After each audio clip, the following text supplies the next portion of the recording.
కీర్తన 21. రాజు విజయమును పురస్కరించుకొని కృతజ్ఞతాస్తుతి.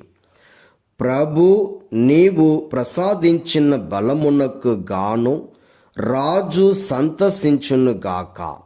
నీవు దయచేసిన విజయమునకు గాను అతడు మిగుల హర్షించును. నీవతని కోరికలు తీర్చితివి, అతని వేడుకోలను ఆలించితివి. అతనికి మేలైన దీవెనలు కొని వచ్చితివి. అతడి తల మీద బంగారు కిరీటమును పెట్టితివి. రాజు ఆయుస్సు నిమ్మని వేడగా నీవు దయచేసితివి. అతనికి దీర్ఘాయువును వసగితివి. నీ సహాయము వలన రాజు మహామహిమను బడసెను. నీవతనికి కీర్తి ప్రాభవములను దయచేసితివి. అతనికి శాశ్వతములైన దీవెనలను అనుగ్రహించితివి. నీ సాన్నిధ్యము వలన అతడు ప్రమోదము చెందును. రాజు ప్రభువును నమ్మును.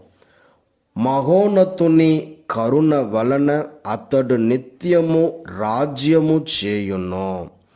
నీ హస్తము నీ శత్రువులనెల్ల పట్టుకొనును.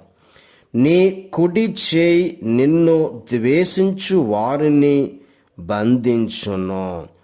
అతడు తాను విజయము చేయు దినమున ఆ విరోధుల నెల్ల అగ్నిగుండము వలె దహించి వేయును. ప్రభువు మహోగ్రుడై ఆ విరోధులను మ్రింగివేయును.